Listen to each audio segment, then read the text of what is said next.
DQ. Sarado lahat, tol. Mukhang sarado yung ticketing yan. Lapot ako ah. Nakasarado yung ticketing.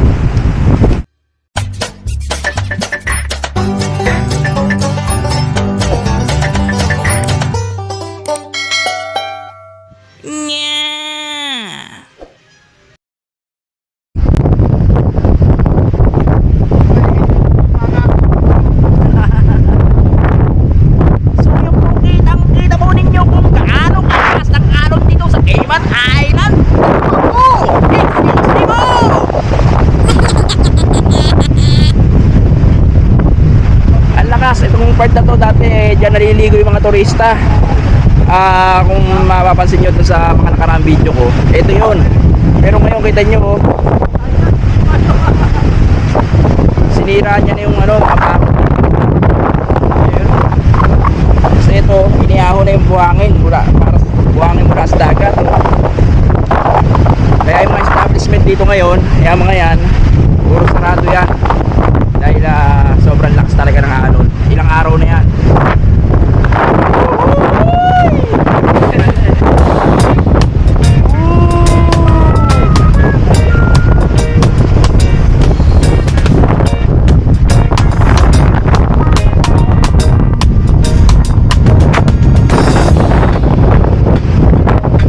Ito yung waterfront kung saan kumukuha ng English test yung mga kapwa natin Pinoy. Ito yun. At dahil nga sa taas ng alon na yan, sarado rin sila ngayon mga idol. Kaya yung mga ano yun, uy, hindi na yung alon din sa ito naman yung sandbar. Brad bro, sarado rin dahil nga sa lakas ng alon, kaya solong-solo natin yung kalsata ngayon. Dahil meron kaming challenge sa karamihan kasi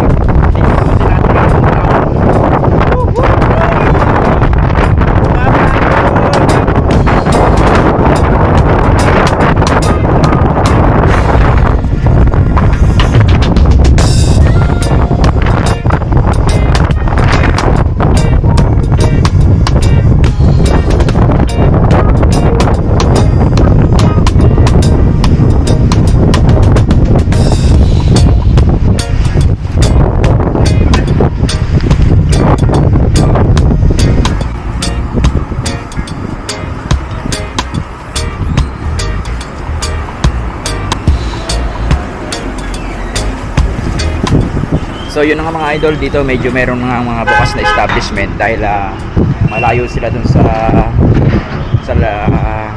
water plant kung saan lakas ng alon at delikado nga naman dun sa mga stores na malapit dun dahil halos katapat lang nung yung dagat, yung malakas ng mga ampas ng alon at merong mga debris na hahataw dun sa salamin, delikado nga naman. Kaya dito, yan, nakikita nyo bukas na ibang taon. Idol! Saan kayo pupunta? Kagaling namin sa ito yung nakita natin sa shop nung nakarang araw, tol. Idol, shoutout naman tayo, no? Taga saan kayo sa Pilipinas? Sa Isabela po. Isabela, ang Ilocano pala. Ikaw, idol, saan? Tol? Sa Quirino din, idol. Shoutout po. Yung mga asawa nyo kung meron. Wala, off ko ngayon eh. Sige. Sige po, idol. Ingat po. Sige po. Yun. Kaibigan natin, subscriber from Isabela.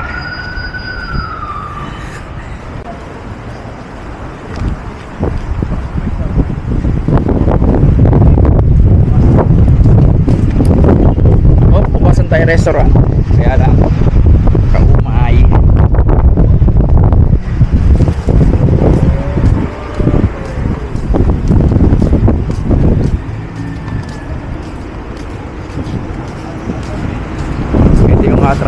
Travel agency saan kukuha ng ticket yung isa naming kaibigan dahil pauwi na. Hey, Brad Greg, shoutout sa'yo Brad Greg. Wooy!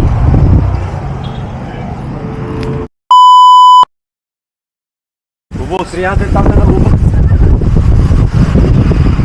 Isang ibig ko pa lang eh. 60 na eh. Cool! Cool! Alatol dawer-dawer ha.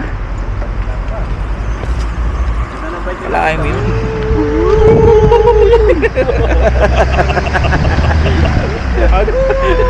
Pagkami boy!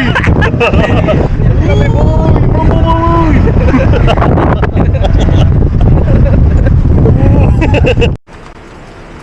Kasi ano yun eh, hindi basta-basta ano yun. Iba yung ano niya, yung paghinga niya.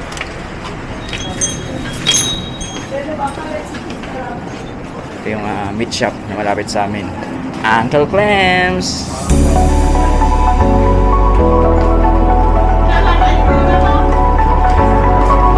Ang yempo ah. No?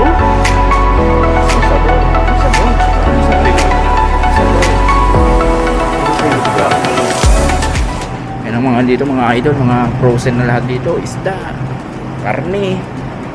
Yan, ito. Makita natin dito yung mga oxtail, beef, cow foot.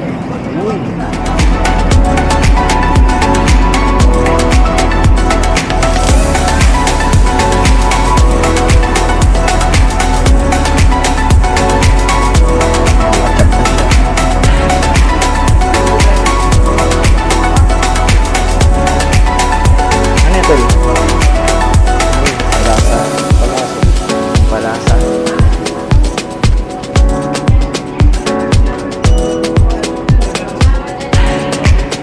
Gusto niya kape natin, kaya kuha tayong kape.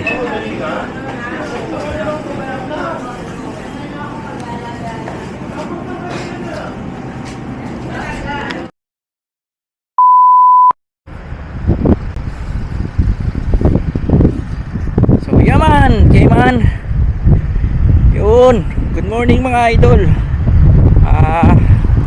Yun nga po mga idol, no, kahapon medyo talagang sobrang lakas ng hangin dito. At yung alon talaga ng dagat talagang lumalagpas hanggang sa kalsada. Kaya yung mga school dito kahapon walang pasok. Pati yung mga tindahan dun sa tapat ng waterfront sarado lahat. So ngayon mga idol medyo okay naman yung hangin, hindi gaya na kahapon. Kaya siguro back to school na yung mga bata. Tayo naman ito, lakad-lakad. Tiyempo din, merong challenge dun sa company namin na paramihan ng steps. At medyo nasa bottom 10 tayo. Yung iba talagang karir hindi na yata nakatulog, baka maglakad lang. So yun, maganda maglakad ngayon, maganda yung panahon, hindi ganun kainit. Saktong-sakto naman, wala tayong sasakyan. Dahil expire yung ginagamit natin sa sasakyan mga idol, medyo may pagkakagastosan pa tayo ngayon, kaya hindi natin mauna. Pero sa mga susunod siguro, mga gamit na rin natin yun pagka meron na tayong sobrang limpak-limpak dyan.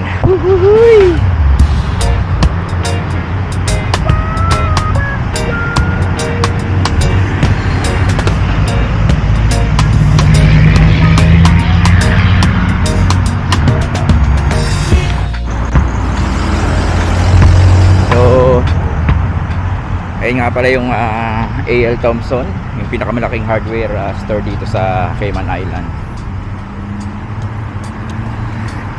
Lahat na mabibili nyo dyan, ultimo ko sinulid.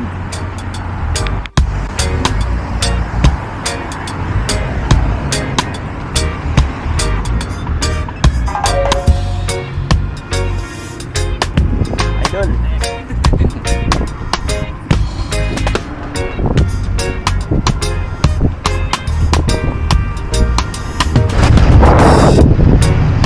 Button, then tawid, safety first.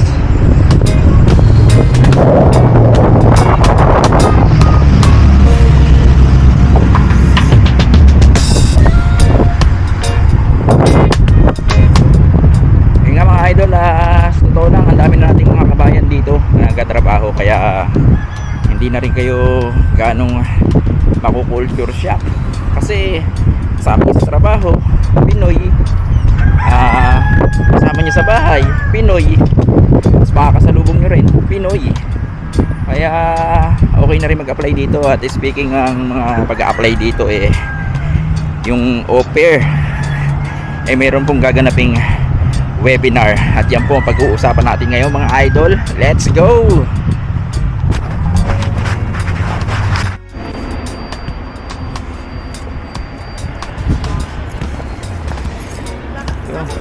Bibili lang po akong almusal. Kape, bibili kang kape? Anong kape? Ayun mga idol, bili lang kami ng mga almusal namin. Dito na kami sa Cannon Place. Yung mga nandito na mga kaibigan natin, dito lang kami sa Another Chance Thrift Shop. So yun, sabi ko nga mga idol, speaking of apply sa abroad, kung aga-aga ko lang nalaman tong Cayman Island, siguro dito na ako nag-ubos ng panahon magtrabaho. Sayang yung panahon ko nung nagtrabaho ko sa Middle East. Dahil yung naiuwi ko naman pera doon pagkatrabaho ko ng 2 taon, sa totoo lang mga idol, kikitain nyo dito ng isang buwan lang. Totoo yan. Iba talaga dito sa Cayman Island. So,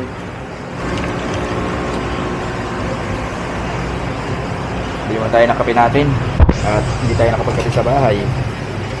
So yung mga idol, sabi ko nga sa inyo, yung panahon nyo hanggat na medyo bata pa kayo, malakas pa kayo, hindi gaya ko, ilang taon na ako nung malaman ko itong Cayman Island, 2 years ago lang.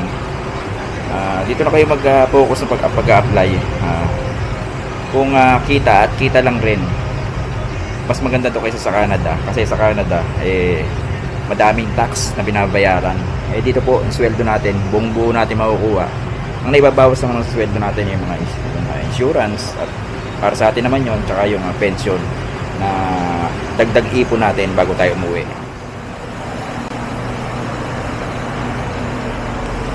So yun, time check mga idol, 1:30. Ngayon lang tayo magla-lunch kasi medyo maraming ginawa. At nung magla-lunch na ako, biglang dumami yung customer, kaya hindi agad tayo nakakalas dun sa kaa. Kailangan natin tulungan yung katrabaho natin. At ngayon, clear na. Ito, lunch natin, 1:30.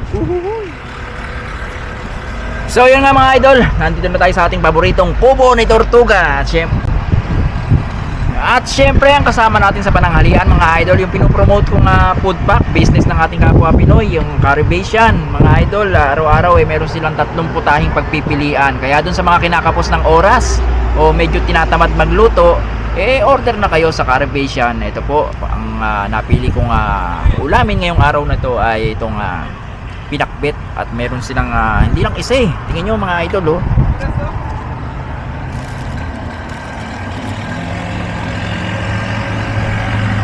panalo. Tara, let's eat.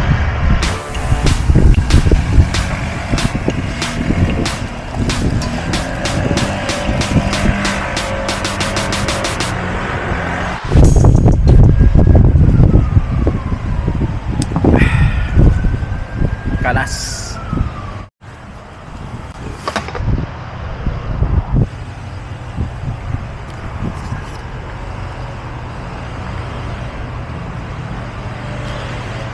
Di pa tayo mga idol, medyo mahangin dun.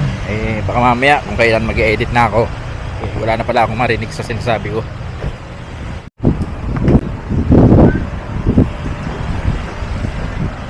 Yun idol, eto nga po, wala pala tayong lilipatan na hindi mahangin ngayon. Talagang lahat mahangin. Lahat ng lugar dito ngayon ay mahangin. So yung mga idol, balik na lang tayo dun sa pinag-uusapan natin na yung about sa pag-apply dito sa Cayman Island. Isa nga po dun sa nire-recommend ko yung au pair. Yung au pair po ay magkakaroon po uli ng isang webinar. Ang webinar po na ito pagbibigay lang po ng dagdag kaalaman sa ating mga aplikante para po iwas scam.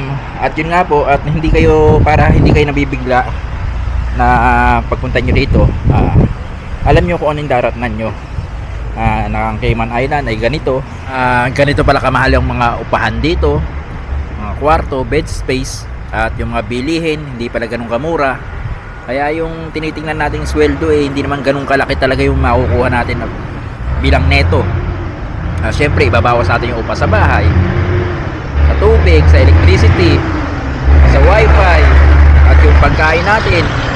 Syempre ibang kapwa natin Pinoy dyan, meron pang bisyo, may sigarilyo, may alak, patay na.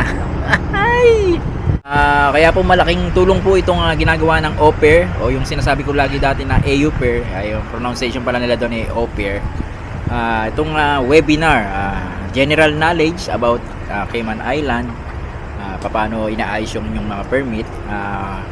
Sana po maka-attend kayo mga idol kung darating na Sabado, February 10. Yung oras po ay makikita nyo na lang po dun sa FB page ko or sa personal account kung anong oras yun. Pero sigurado for sure is February 10.